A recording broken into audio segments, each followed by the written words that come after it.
You're watching The World with me, Charles Anyegolu. Now, tributes have been pouring in following the passing of the Nigerian elder statesman Chief Edwin Clark. Leading figures, including President Bola Tinubu, have described him as a great hero who worked very hard to unite this country. Chief Clark, who was a former Federal Commissioner for Information and leader of the Pan-Niger Delta Forum, PANDEF, died at the age of 97 on Monday night.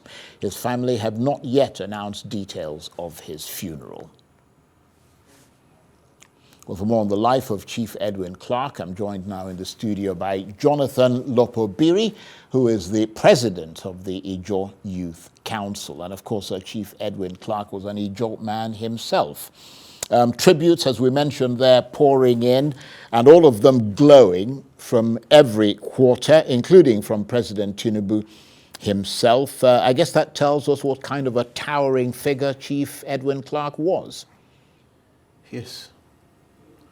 Clark to us was more than just a leader of the Ijaw people, but he was a prominent voice for freedom and justice. He was a champion for justice for all humanity, especially for minorities in Nigeria. So, though his death came as a shocking news to all of us, we know that, death is the final denominator of all life. But we weren't expecting it this sudden. We are saddened by it, but we are happy by the legacy he's leaving behind. Right. And how well did you know him personally? I mean, how did you encounter him in life? Quite personally. I came across Clark in the early 2000s when my brother was Speaker in the House of Assembly, when he came visiting Bayelsa and all of that. By then, we had other prominent Ijaw elders, Lokpobiri and others. The Melfort Okilo and all of that were still alive. But even at that, he was a towering figure amongst all of them. And my entrance into the struggle brought me a bit closer in knowing the kind of person he was, his belief system, and his ability to speak truth to power regardless of who was involved. And at no particular time, Clark would hold what is essential to speak for truth at any point in time. So that brought him closer to us because he became the most vocal voice for the entire Niger Delta, especially when the issues of true federalism, the issues of economic development and the development of the Niger Delta was at its peak. The struggle, remember, had gone through different phases. There were times when it was entirely a violent phase. Within that period, of course, most of our people involved in the violent agitations couldn't speak. So Clark was the major voice that we relied on. The IYC, the INC, and Clark was the leading voice for everybody. So his house has at several times been invaded by Nigerian military, and so many times he's been harassed. Yet Clark won't hold back his voice. Right.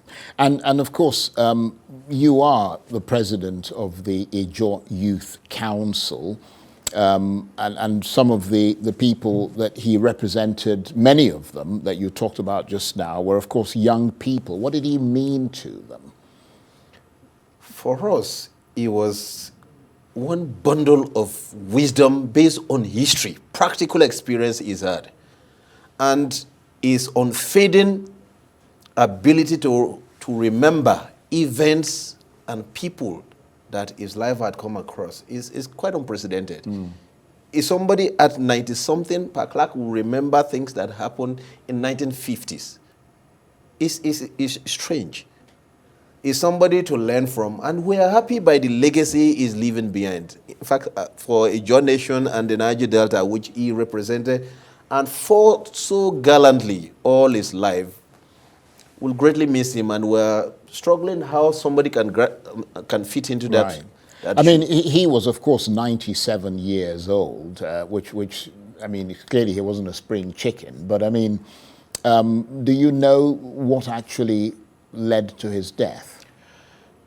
It will be wrong for me, even if I know, it will be wrong for me to state it here, because the family, regardless of they haven't who said he it. represents, the family needs to formally. I'm just actually coming Right. out from his house after I signed the Right. condolence visit. And also, I'd use this opportunity to direct that all the flags of the Ijaw people, especially the Ijaw Council in all the zones and chapters across the world, be flown at half-mast.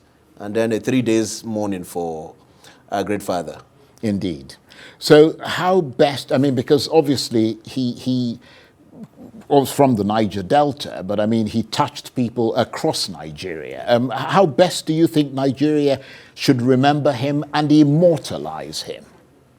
I do think that I would recommend that the federal government of our nation must immortalize this man, this sage, with a federal government's assets, just as airports are now named after leaders of our nation who have made huge contributions to our growth and our development. And Paklak falls into that category of the Obafemi Awolowos, the Adebanjo, the Ahmadu Bellos and all of that. Though they didn't live long enough to get to this age, because most of them died in their primes. Paklak, by grace, lived up to 97. So it's something of celebration instead of mourning, because his legacy will be remembered for a long time. Well, thank you very much indeed for coming in and sharing your memories and your thoughts there on Chief Edwin Clark, the elder statesman who has died at the age of 97. And Jonathan Lokpobiri is the president of the Ijaw Youth Council. Thank you very much indeed. Thank you, Charles.